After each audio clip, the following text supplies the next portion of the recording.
Olá, jovens estudantes, professora Débora aqui de novo. Eu espero que esteja tudo bem com vocês. Vamos para a nossa segunda aula de design instrucional. Hoje nós vamos falar nós vamos dar o primeiro passo prático do design instrucional, né? Aqui a gente vai aprender a identificar problemas de aprendizagem e analisar o contexto em que uma solução educacional é aplicada. Então, o que é um problema instrucional? Né? Uma necessidade educacional, instrucional, ela vai surgir quando existe uma diferença entre o que as pessoas já sabem ou fazem e o que elas deveriam saber ou fazer em determinado contexto. Vamos chamar isso de lacuna da aprendizagem, né? Então a gente tem que encontrar essa lacuna da aprendizagem. Deixa eu dar um exemplo para ver se fica mais fácil. Imagina aí uma empresa em que os funcionários eles usam um sistema antigo e eles começam a ter dificuldades com a implantação de um novo sistema. Aí a necessidade educacional não é ensinar puramente informática, não é uma aula de informática, né? Eles vão precisar, na verdade, ser capacitados para o uso desse novo sistema. Então, é identificar essa lacuna da aprendizagem do público-alvo, né? Outro exemplo, talvez um professor que percebe que os alunos sabem resolver contas básicas, mas não conseguem interpretar problemas matemáticos. Então, a necessidade educacional talvez não seja nem ensinar matemática desde o início, mas desenvolver a habilidade da interpretação dos problemas, entenderam? Então, as necessidades educacionais, elas também podem estar ligadas a três tipos. O conhecimento, eu fiz uma imagem aí, né? Que as necessidades de conhecimento relacionadas ao saber, né? Elas aparecem quando a pessoa não tem a informação necessária, né? A informação teórica, a informação básica. Por exemplo, um colaborador de uma empresa não conhece, por exemplo, as regras de segurança da informação. Então, tem de ser feito um conteúdo direcionado para conceituar, né, as regras de segurança da informação, que são, como são, enfim, para aquele público. Outro tipo de necessidade é o de habilidade, né? Tá aí esse segundo quadrinho que eu deixei essa ilustração para vocês. As habilidades estão relacionadas ao saber fazer, né? Aí é quando a pessoa até já sabe a teoria, mas ela não consegue executar na prática.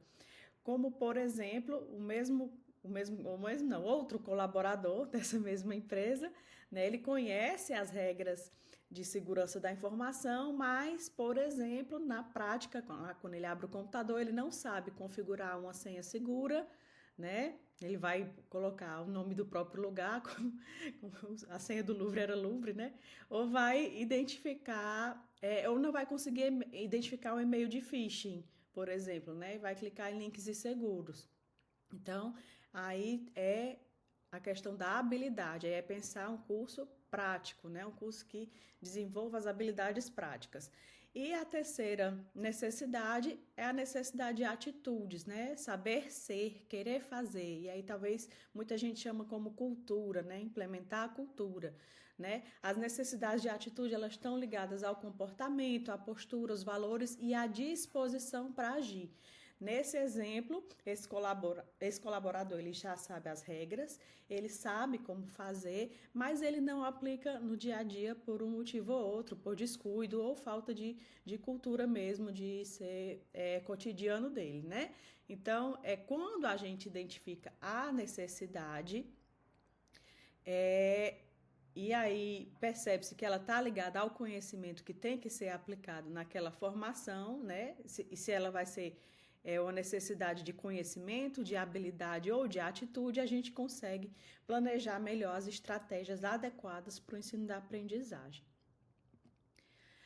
A análise do público-alvo, né? Antes de pensar em conteúdos, a gente precisa entender quem são os aprendizes, né? É que a gente fala em outras disciplinas, o design centrado para o utilizador, o design centrado para o usuário, né? tentar entender quem são essas pessoas, qual sua experiência prévia, quais são as expectativas, o contexto de atuação, né, as motivações, as dificuldades, o perfil sociodemográfico também vai ser muito importante. Às vezes a pessoa tem equipamento, não tem equipamento, né? Então, é o máximo de questões que pudesse levantar sobre aquele público-alvo vai ajudar também a definir o desenho educacional, né? E por que essa análise é essencial? Sem o diagnóstico, não vai ter um bom design instrucional. Quando a gente não entende nem o problema, né, o problema de aprendizado, nem o perfil do público, a gente corre o risco de criar soluções mal direcionadas, pouco engajadoras e ineficazes, e passar conteúdo que não faz sentido também para aquela situação. Modelo de design instrucional. Na forma de planejar a aprendizagem, também depende do modelo de design instrucional adotado. Nós vamos conhecer os três modelos clássicos, né? Que é o design instrucional fixo ou fechado, o design instrucional aberto e o design instrucional contextualizado, né? O design instrucional fixo, o curso aqui, ó, é totalmente planejado antes de ser ofertado. Né? O aluno ele vai estudar de forma autônoma, com materiais fechados e os feedbacks são todos automatizados. Então, o planejamento desse design instrucional ele é todo antecipado, o curso é todo feito antes até das pessoas se inscreverem. Os conteúdos, eles, como eu acabei de dizer, eles são fechados, né? Não tem não tem liberdade de fazer adaptações durante o curso, por exemplo, ele já está todo lá, o curso começa já está com todo o conteúdo postado, né, no ambiente virtual, supondo que seja um design instrucional virtual, né? Os feedbacks também são automatizados, né? As provas são feitas e o resultado já sai no mesmo segundo, por exemplo, e exige aí do estudante estudo autônomo, né? E como vocês percebem, também tem a facilidade de que o estudante ele pode fazer aquele curso na hora que ele quiser, na hora que ele puder, né? E é mais direcionado a pessoas que que não têm que precisam de uma maior flexibilidade, né, de horário para fazer essas atividades.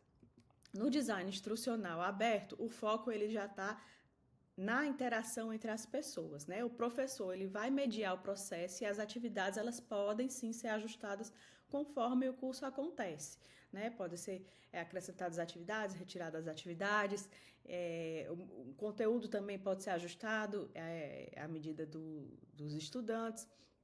Então, tem essa liberdade. Nesse modelo, tem maior interação social, a mediação do professor é mais constante e o curso, como eu acabei de dizer, pode ser ajustado durante a execução.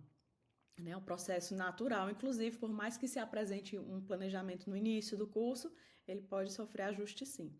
E no design instrucional contextualizado, combina o planejamento prévio com mecanismos de adaptação.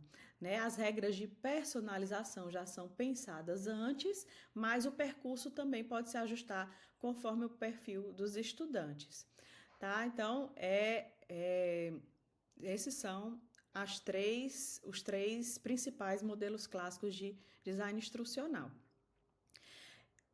Ao entender a necessidade educacional e o perfil público, a gente consegue escolher o melhor modelo para aquela realidade, tá? Então, o diagnóstico, ele orienta a escolha desse modelo, de um desses três tipos de modelo.